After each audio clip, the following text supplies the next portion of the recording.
Hello friends, આજે આપણે બનાવવાના છીએ લીંબુનું અથાણું અને એ પણ ખૂબ જ સરળ અને સાદી રીતે. તો ચાલો બનાવવાનું શરૂ કરીએ. સૌથી પહેલાં તો મેં અહીંયા 250 ગ્રામ લીંબુ લઈ લીધા છે. એકદમ પીળા કલરના પાકેલા, બહુ વધારે પડતા પાકેલા પણ નહીં અને એકદમ કાચા પણ નહીં, પીળા કલરના હોય તેવા લીંબુ લેવાના છે. તેને વચ્ચેથી 4 ભાગ કરી નાખવાના છે. ત્યારબાદ તેની અંદર આપણે તરત જ હળદર અને જાડું મીઠું લેવાનું છે. જાડું મીઠું અને હળદર બેનું પ્રમાણ સરખું રાખી અને 4 પાડાની વચ્ચે બરાબર સારી રીતે ભરી લેવાનો છે.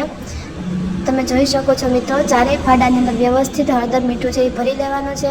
ત્યારબાદ તેને આપણે એર ટાઈટ બોટલ હોય કાચની, તેની અંદર નાખી દેવાનું છે. મેં બધા લીંબુ છે આવી રીતે ભરી લીધા છે. લીંબુ છે શિયાળાની સિઝનમાં બહુ જ સરસ આવે છે. તો આ અથાણું છે એ શિયાળાની સિઝનમાં જ વધારે પ્રમાણમાં બનતું હોય છે અને ઉનાળામાં આને ખાવાની બહુ જ મજા આવે છે. તમે આને આખું વર્ષ સુધી સ્ટોર કરી શકો છો. જો મિત્રો, મેં બધા લીંબુ આ રીતે સારી રીતે ભરી લીધા છે અને એર ટાઈટ બોટલને આપણે ભરાઈ જશે પછી સારી રીતે ટાઈટ પેક કરી દઈશું.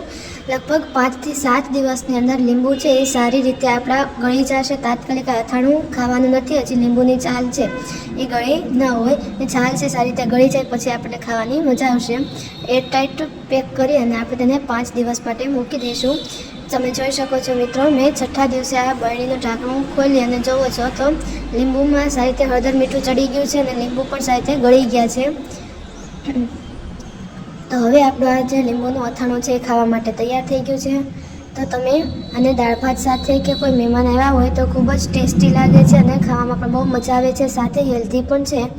તો એકવાર જરૂરથી ટ્રાય કરજો અને જો વિડીયો પસંદ આવે તો લાઇક, શેર અને સબસ્ક્રાઈબ જરૂરથી કરજો. બીજી કઈ રેસીપી જોઈ છે એની મને કમેન્ટમાં જરૂરથી જવાબ આપજો. Thank you.